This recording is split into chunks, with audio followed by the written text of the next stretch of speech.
everybody. I hope you enjoyed Mr. Kachahani's talk. He was, I think it mentioned it, he was a California Teacher of the Year in 2009. And the reason why I like to show that is it frames the discussion we're going to have over the next, the next couple of lectures about how to really talk about race and ethnicity. I think that we're socialized that is not something that you talk about. And we really need to talk about it. You need to name it, you need to claim it, and then you need to change it. And the only way that can happen is through dialogue. So I'm hoping we can get some positive dialogue going here tonight and over the next couple of days as you're working on this chapter. I've split up this lecture into two parts because normally I'd spend about 3 weeks. If you remember correctly, I told you we have a trinity in sociology: race, class, and gender. We've talked about class. Now we're going to go on to race, and we'll be talking about gender soon. It's the intersection of those three things that many sociologists look at when examining many social problems. So this is a big one. Like I said, I spent a couple of weeks on this if you were doing this class face-to-face, and unfortunately that is not in the cards for this intersection. Also, I wanted to let you know I was going to, considering how many of you are a little behind in the class, I'm going to move the midterm back to, let's see here, I'm looking at it, I was going to do it on the 24th. I'll give it to you Christmas Eve, yay! But it won't be due till like the 27th. I'll give you a couple days to work on it because of the holiday. I will be posting things throughout the holiday, but I will be posting due dates, and you must finish the midterm before you can go on to the chapters after the midterm. So if you're behind, you really want to catch up soon, okay? But chances are, if you're viewing this on Saturday or Sunday, you're on track to be on time. Okay, so let's talk race, ethnicity, and minorities. So social construction of race, that is the sociological study. That's what we look at when we examine race through the discipline. And we know through the Human Genome Project that less than 0.1% of the total gene pool of our DNA consists of racial traits or physical traits that result in racial classification. That's why we say it's not scientific. There's not an African gene, there's not an African American gene, there's not a white gene or a European gene, Caucasian gene, Asian gene, Latino, Arab, none of that exists. There's not one, segment of DNA that says, okay, you're going to be African American, because it's socially constructed. And those categories shift over time. What is popular at one point in time, terminology or these characteristics that are socially significant may switch and it be something completely different in 3 to 4 generations.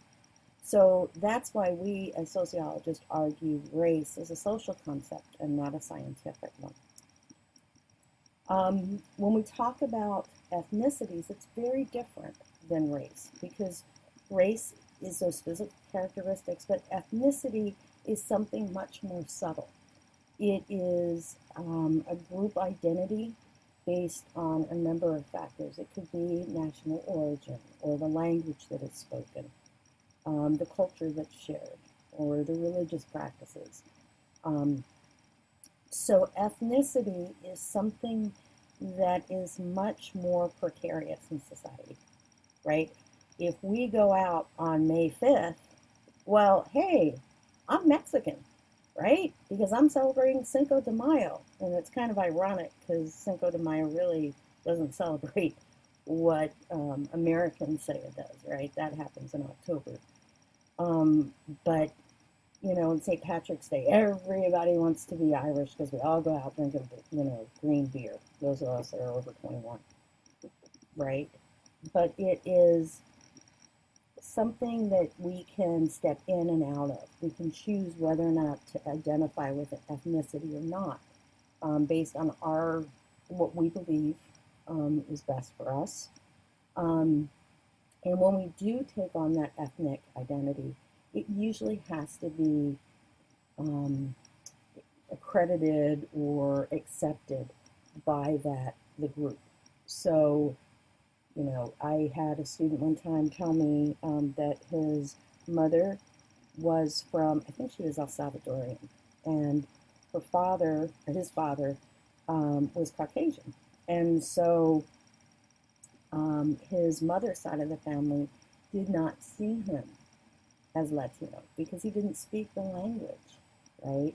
He didn't know a whole lot about the culture that his mother grew up in because she tried to assimilate when she came to this country. And it really dilutes down the ethnic identity when individuals come and they don't have the support of a receiving community. And we're going to talk about what that means in just a few minutes. Minorities are not necessarily the number of people in a group. Minorities are the individuals in society or the groups in society that don't have as much political or economic power as the dominant group. So, we talked about this in when we talked about South Africa and apartheid, where there's a very small white population and an extremely large, by comparison, black population. And during apartheid, it was the white European in control, right? So they were considered the majority. Minority groups oftentimes will experience discriminatory practices. They're usually laws and social practices and norms, values, things that are culturally held to be true and okay to do. But I don't want to make it sound like race is the only minority that this can happen to. I mean, you have ethnic minorities and religious minorities as well. And if we look in the Middle East, we can see ethnic and religious minorities and how they are being discriminated against, persecuted in large numbers in some cases. So it's not just about ethnicity or race. Ethnicity plays a huge role in this as well. A minority can also be somebody's gender, right? There's a large argument in the United States that women are still a minority because they don't hold power in the government or the economic system. So there you go, ethnicities and minorities. Now, expulsion is what happens when the dominant population responds to the minority saying, I've had it, I'm done, right? We can't do this anymore. We're fighting back. We are going to take back what's ours, or, we demand fair treatment. And a lot of times, this has happened throughout the world. I'm going to use the United States as an example because if you've taken American history, you know what the experience of the Native American was. And expulsion is where you forcibly, by force, physical force, remove a group of people from one part of the country or their territory to another. So we can see this when we look at civil wars within, the world history. Ethnic conflicts, much like what's going on over in Ukraine. That's a really good example of expulsion, where people are being taken out. The Holocaust, another example of expulsion. Like I said before, when it happened here in the United States, the most popular, or the most, I don't want to say popular, but the largest example of it was forcing Native Americans onto governmentally held reservations. So expulsion, like I said, it's physical, it's the relocation. So we have two sides of the the ethnic and racial point. You can assimilate, you can have assimilation, or you can have cultural pluralism. Now, when you assimilate, you are absorbed into the dominant culture, meaning that when the Irish came over during the potato famine and immigrated into the East, they had a much easier time assimilating into the culture. They looked like white Americans. The cultural values and norms were very close because, our values and norms are based in, British, we have a British background, right? So when the Italian immigrants came over, very different experience. They didn't speak the language. So many of them live in poverty, So it's different. But eventually, after you learn the language, the values, the norms, what's acceptable, what's not acceptable, and you adopt them into your own, you then become a part of what Americans like to term the melting pot. We do this through the citizen, having individuals become citizens of this country. They have to learn the Pledge of Allegiance. They have to know, all the different things that we learn in grade school. Individuals that go to get citizenship in this country, they have to take a test, right? And it's ironic because a lot of times they do better than people that were born here. The other piece of that is, the folk ways, and that's the stuff. That's the culture that is kind of underlying, like, standing when the Pledge of Allegiance is said and the national anthem is played. Those are folk ways. Celebrating the 4th of July with a picnic and watching fireworks, another folk way.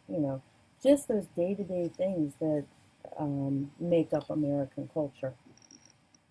Now, cultural pluralism is something entirely different, and that's where you have a coexistence of different ethnic groups that is characterized by difference, right?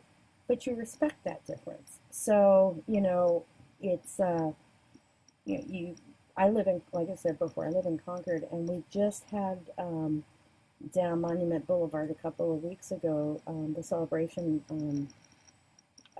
for the beginning of the Christmas season. Guadalupe. I can't remember the exact term, I'm sorry. But that was celebrated by the community. Lots of people turned out for it, even though it was culturally significant to just one group. But, everybody was invited to partake in it, and it was fun, That's the salad bowl approach, okay? So you have a very distinct cultural identity that is held, and you kind of stay in your own little group. Another good example of that would be in Oakland, where you have different cultural groups, different ethnic groups in certain parts of the city, and you just stay there. You don't really venture out into other parts of the city simply because you want to maintain that cultural identity. And on the flip side, there are individuals that don't want to maintain that identity, so they migrate out. In just a few minutes, I'm going to show you how that works visually. So segregation is where people are geographically or socially segregated by their race or ethnicity. So you have areas that are predominantly Black, predominantly Latino, predominantly Asian. There is an entry point into the United States for Afghan citizens. They come in the city of Fremont. That is where they tend to migrate to and stay because there is an appreciation and an effort to maintain the cultural identity of being Afghan. And the new immigrants get a lot of support from those that have been here for a long time. And so there's a whole community, it's a little cabal, I think is what they call it. And it works. You know, there's a lot of economic opportunity and a lot of assistance for new individuals coming, new individuals and families coming over.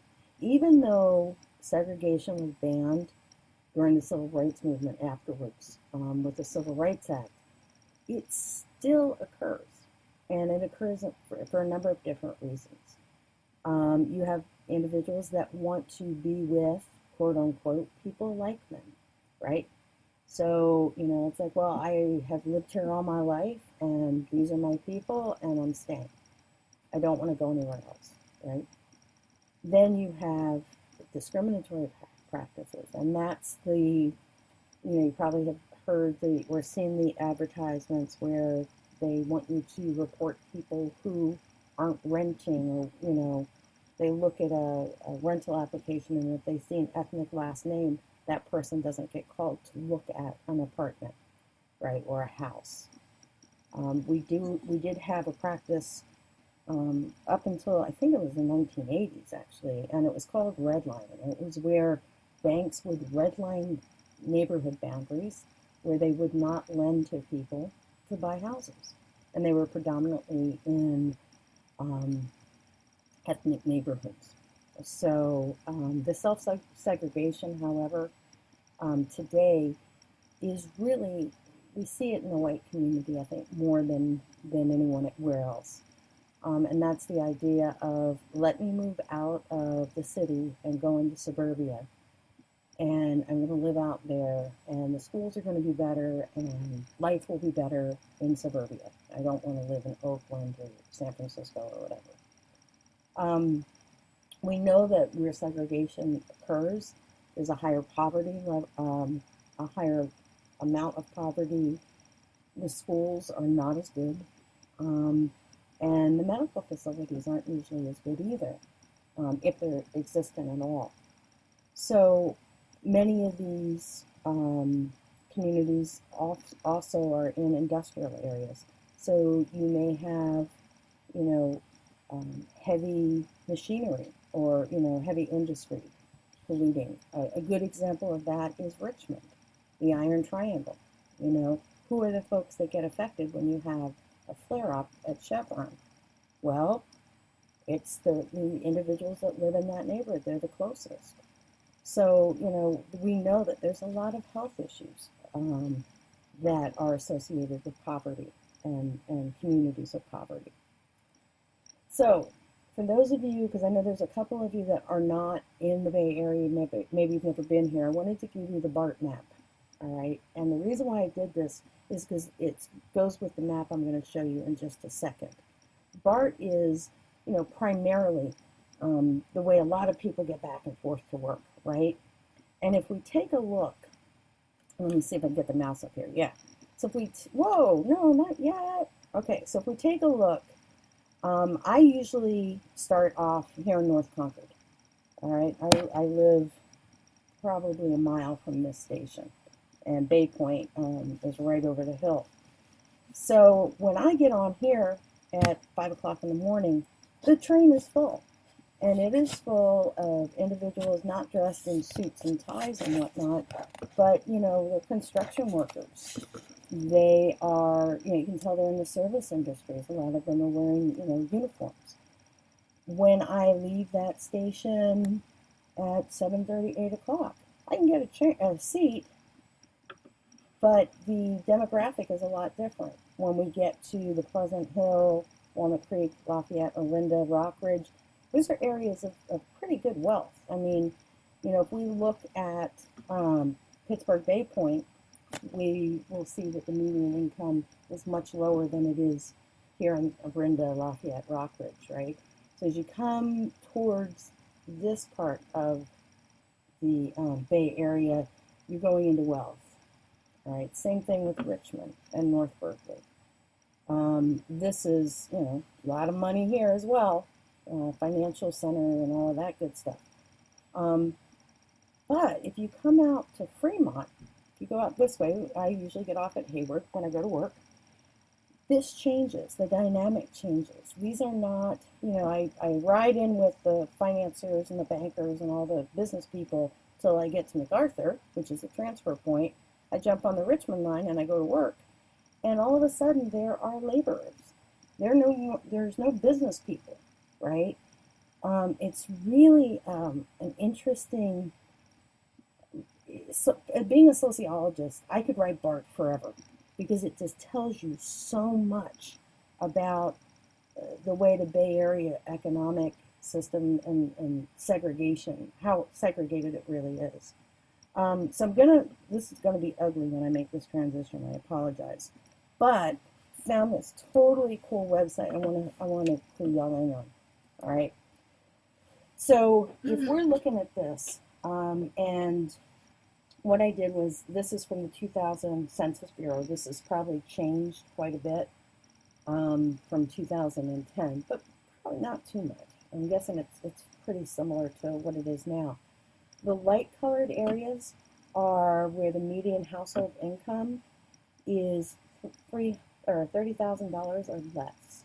Okay, the darker the red, the more affluent the area is, and the reddest of the red, well, those are the cats making $300,000 or more a year on average. So no surprise if we look down here at Palo Alto, Silicon Valley, lots of money down here, right? What I always find interesting though is look at East Palo Alto, right? Check this out. You've got all this wealth. I mean, this is like where Steve Jobs grew up and whatnot, right? Hey, Stanford is here. These cats have some serious money.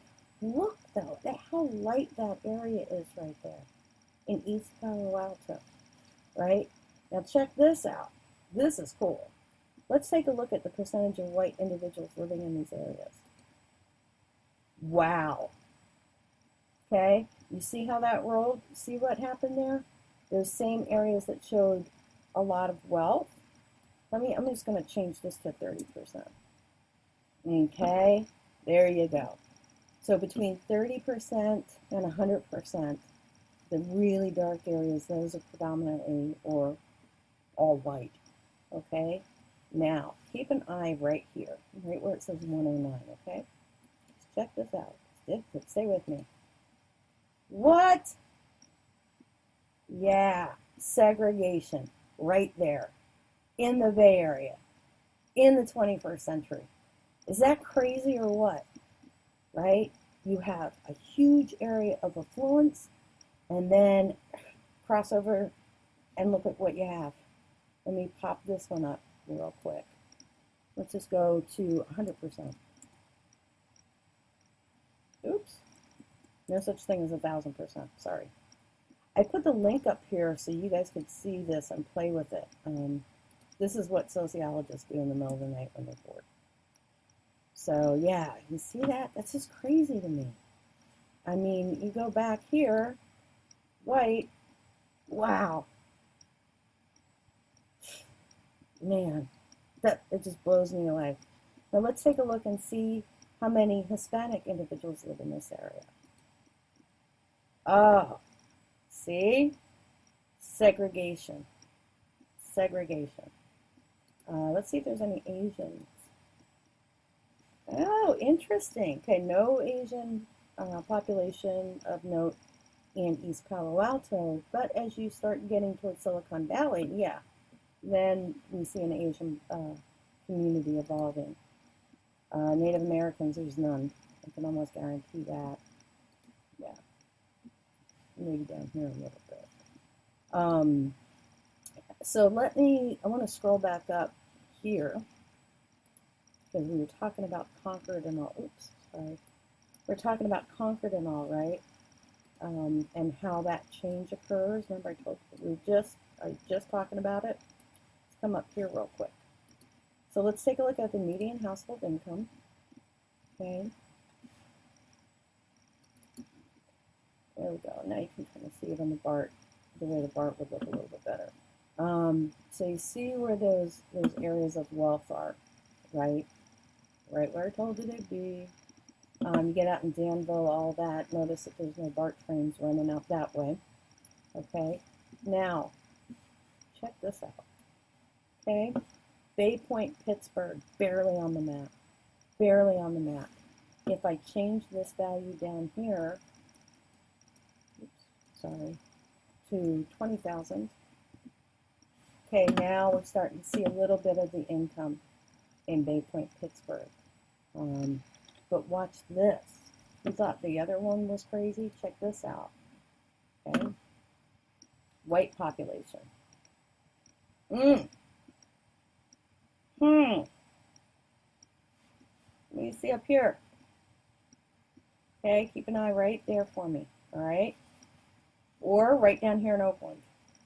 Right. Check this out. Let's go and see where the black population is. Look at that. Any surprise? Looks a lot like East Palo Alto, doesn't it? Where there's a really huge divide. Up here you've got Richmond, right? The Iron Triangle up in this area, the refineries.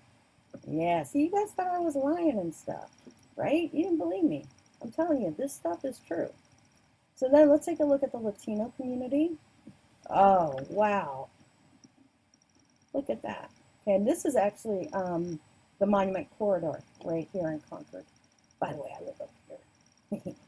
Anyway, then if we go to the Asian community, take a look right in here. Oh, there we go, Chinatown. What? Yeah.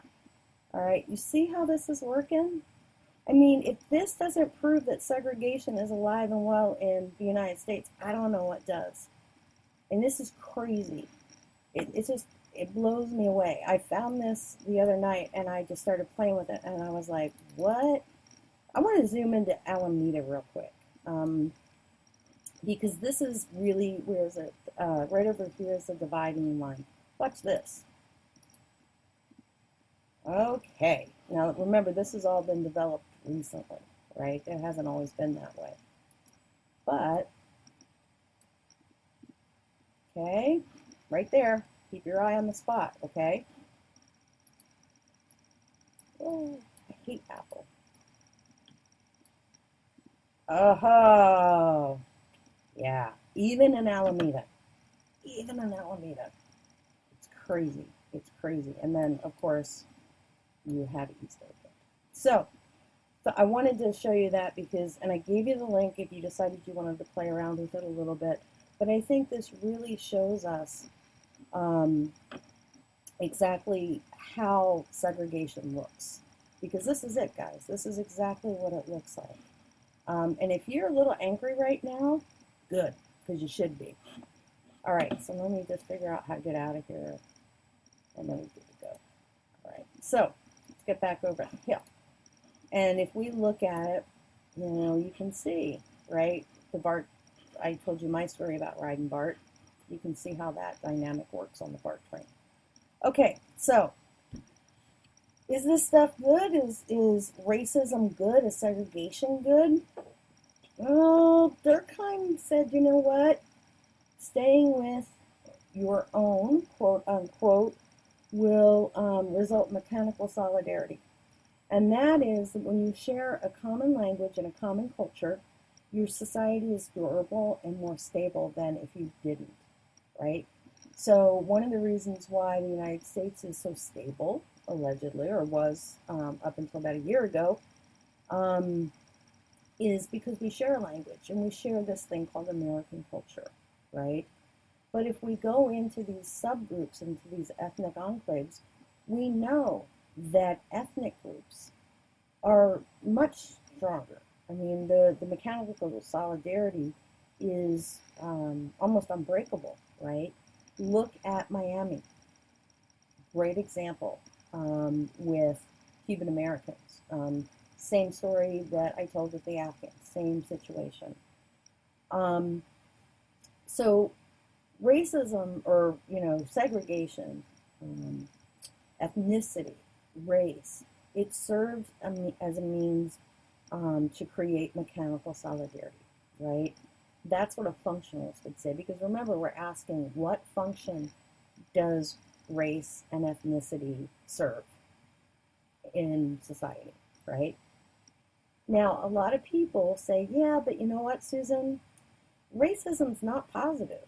It's not a function that is creating something good. It creates a lot of bad stuff.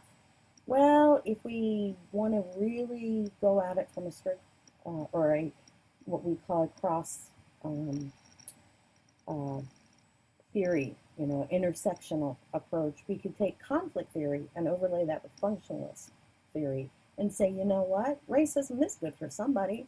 That's the people in power, right? It maintains the status quo because you have things like discrimination and prejudice that institutionalize racism, meaning that it allows it to become a function within society. And that's not to say, though, that it is not dysfunctional for others. So I hope that made sense. If it didn't, email me or catch me in the office hour and we'll talk about it more. Conflict, right? Racism is this idea that one group is just inherently superior to another group. And it has been used time and time again to justify the maltreatment of others. Racism has been going on a long time. It is not something that is unique to the United States by any stretch of the imagination. It goes to this idea that the African slaves coming over, well, they really weren't human. They were, less than human. So we don't have to give them their rights because, look, they're not like us, right? And that rationale, that stood for 150 years. Being able to say that just based on the way this person looks, we're going to put them in this category. But it was, if we look at slavery from a conflict perspective, we see that capitalism, economic development, trade, the nuts and bolts of the economy of the United States was dependent upon the slave labor, right? There was no way that if there was no slave labor, the economic system would collapse. So of course, we're going to make laws to make sure that these individuals will never, ever have the same rights that we have, because then we stand to lose everything. And I'm using the term we colloquially, okay? I just wanted to point that out real quick, okay? So if we take, remember we talked about the bourgeoisie, the capitalist owner class, and then the proletariat, right, the workers. Remember we talked about class consciousness, that when the class figured out, the working class figures out they're being exploited, they're going to rise up, and it's going to hit the fan. And hopefully they'll overturn the system, they'll become the individuals in power, and the system will become status quo. There'll be some equilibrium there. And that did happen. Marx was kind of on point with that, because we know that, there were many slave uprisings. And there was a movement early on with the abolitionists to end slavery. But too many people with too much money and too much power had slaves, right? So it was in their best interest to keep those individuals enslaved as long as they could. Also, it served to separate and maintain and grow class, right? So you have the slave class, and then you have the white class, blacks and whites. And the whites were the ones that benefited the most, obviously, from slavery, economically, but also there was no competition in the schools. after slavery ended, separate but equal. Plessy versus Ferguson, separate but equal. Yeah, sure, you can have a school, we're going to have a school. Now, we have all the money, so we're going to pump all of our money into the school, and you have no money. Well, sorry, we're not going to give you anything. You got to figure it out on your own. So for generations, this separated the pool of educated individuals. They were white and they were male, right, for the most part, because women weren't even allowed to go to college for the longest time. So, of course, white men got to experience all these things. White rich men. Let me rephrase that. White rich men. Okay? That was not the experience of all whites. But all whites hold white privilege, which is something we see still today. Talk about that in a second. Also, in the workforce, right? If you were white back in the day, if you were white, and some would argue even today, if you were white going up against a African American or an Asian person or a Latino person trying to get a job, and they had those, ethnic surnames, chances are you were going to get that job, right? Because there was this racist mentality that, oh, I'm, got to stick with my own kind here, that kind of thing. So whites really, really benefited from this because there was a whole population that was excluded, and as individuals immigrated over, they passed laws to exclude them as well, but not to the degree that slavery did. Okay? So, symbolic interactionism. Now it's going to ask, what's going on? I mean, how does this thing, race, come to be? How are we defining? Why are we defining it, right? So when we look at race and ethnicity and minority groups in the symbolic interactionist approach, we know that membership is involuntary. You don't choose to be a minority. You don't choose that existence. Cards are stacked against you. Who would choose that, right? As I said before, they're not in the numbers, but who controls the resources? Minority groups are often, always denied privileges of upward mobility, of opportunity, which goes to education, job training, and there's no meritocracy system with minority groups. In other words, you are of a group and you're just like everybody else. It's the dreaded stereotype, right? You are not going to be seen as an individual, but as a representative of your group. Okay? So when we talk about mixed contacts, that is just simply when stigmatized and non-stigmatized individuals, non-stigmatized individuals would be the ones that come from the dominant population, interact. Okay, so it might be, the white lawyer and the Latino defendant. That would be one example of a mixed contact. Prejudice. This is something that a lot of students have trouble wrapping their heads around. Prejudice is not the act of discrimination. Prejudice is a state of mind. It's a belief that an individual or group that just maintains, regardless of whether there's evidence to prove the contrary. Okay? So it's just like, all X sleep in late. All X, and I use X, just insert whatever ethnic or racial group you want to in there. Don't pay their bills on time, that kind of stuff. It's this idea, this attitude, this belief that leads to stereotyping, which is a generalization of these characteristics to all members of the group, right? And positive stereotyping exists as well. I mean, obviously, you've got the negative stereotypes that we're all familiar with. But a positive stereotype is still pretty racist and is prejudicial, you know, saying that, well, man, all Asians are good at math, right? Well, what if you're Asian and you're not good at math? You don't like math, right? You get all kind. What do you mean? You know, you're supposed to like math. Well, why am I supposed to like math? I don't understand, you know? And these prejudices, they really start to get embedded in the person's identity, right?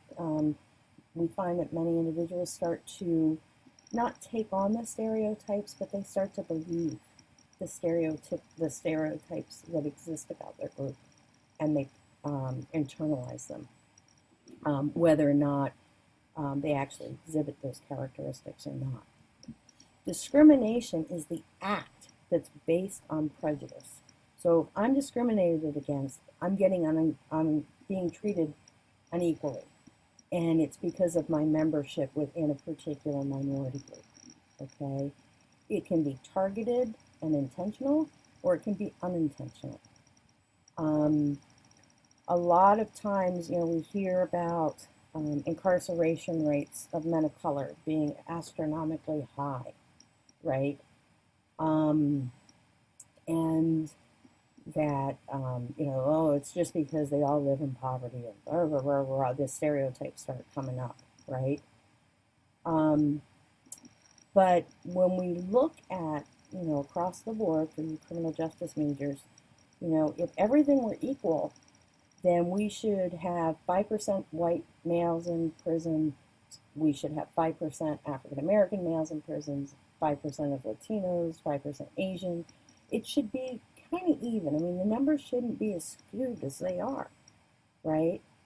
And so it can also, on a more subtle level, exclude someone from, say, a country club. Well, a country club isn't just about sitting around and playing golf and sipping, you know, gin and tonics or whatever, right? There's social networks, social capital, social resources.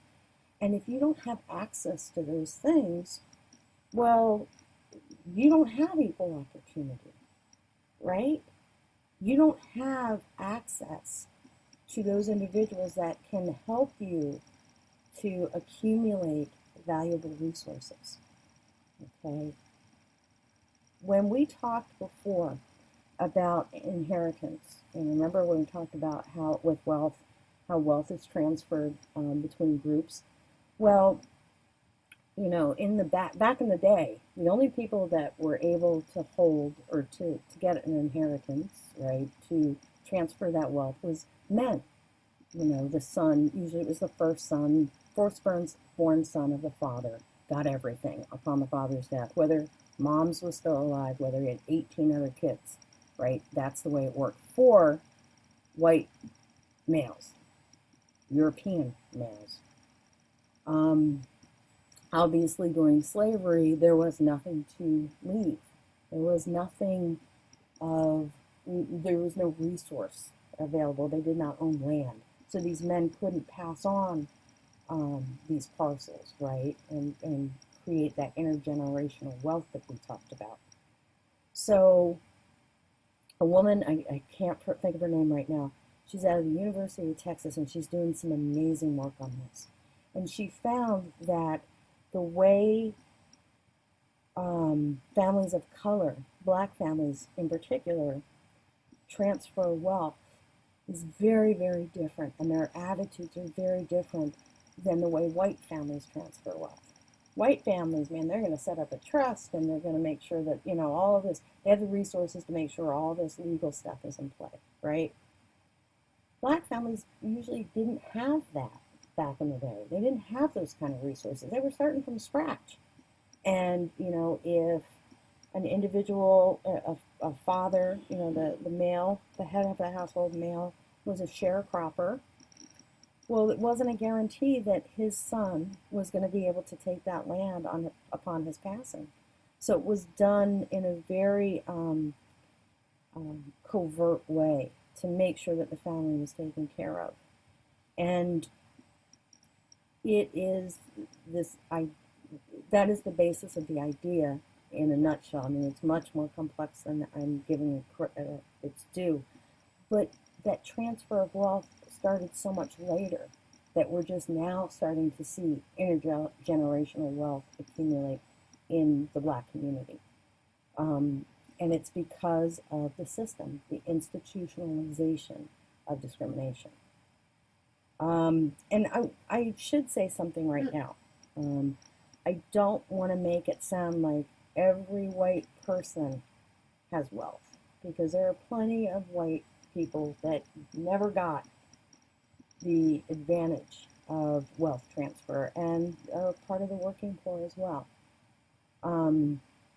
But when it comes to white privilege, this is individual, going into individual discrimination now.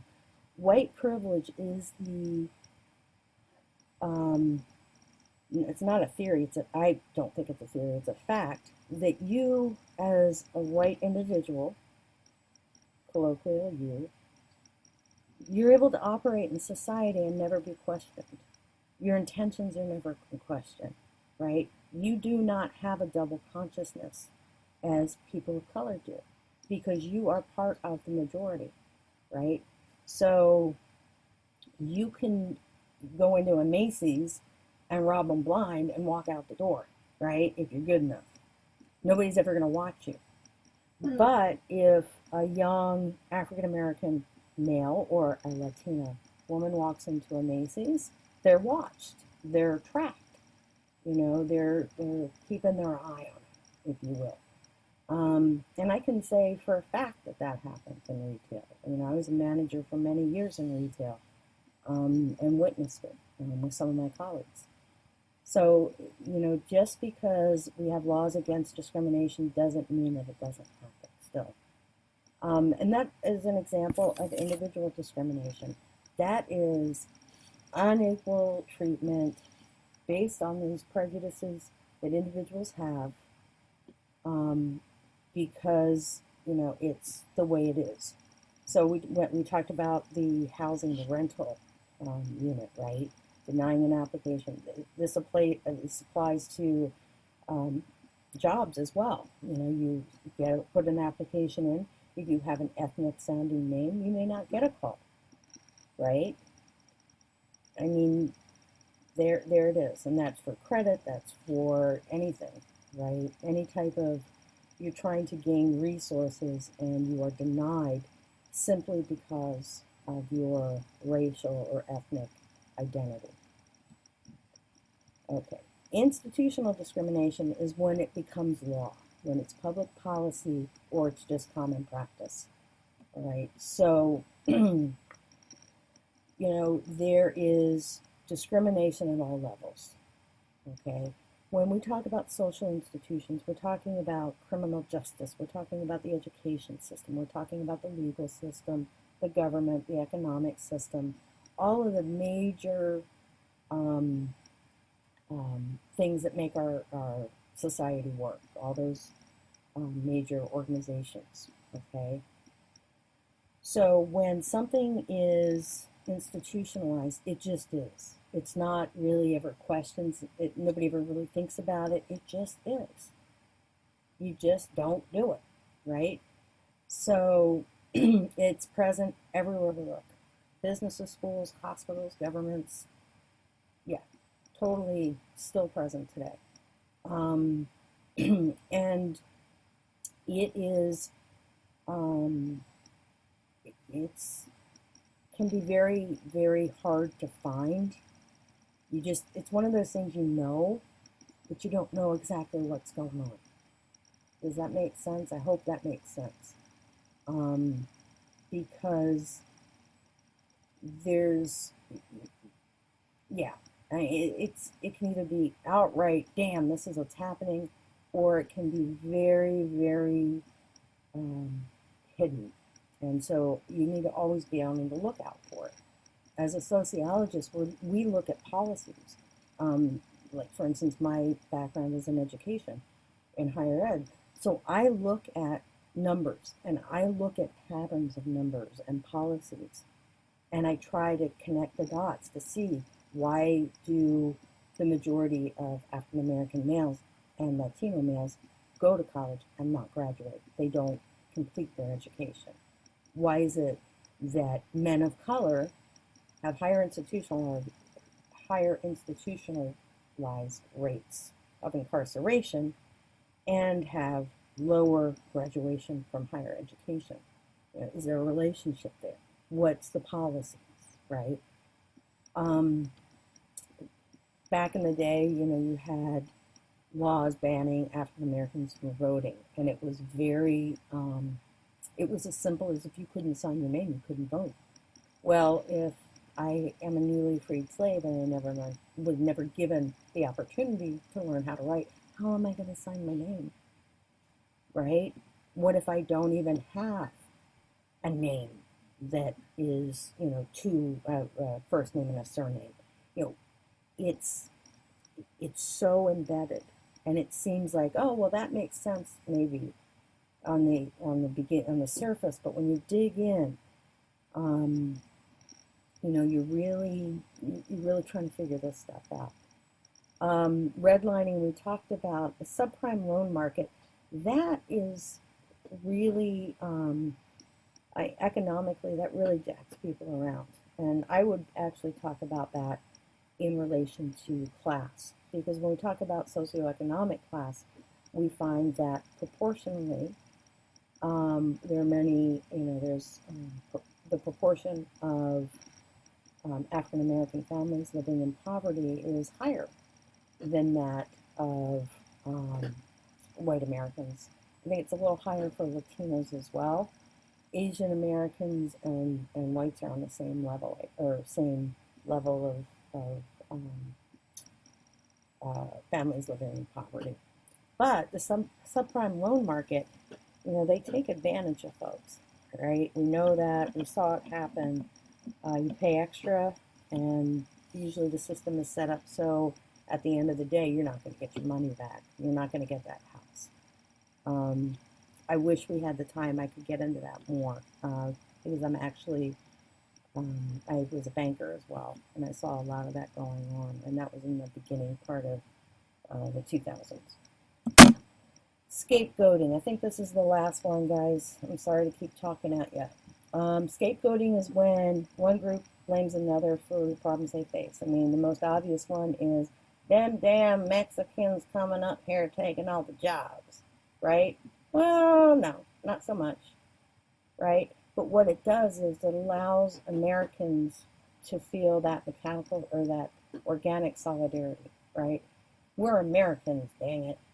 And, we have to make sure that nobody else comes in and takes our job.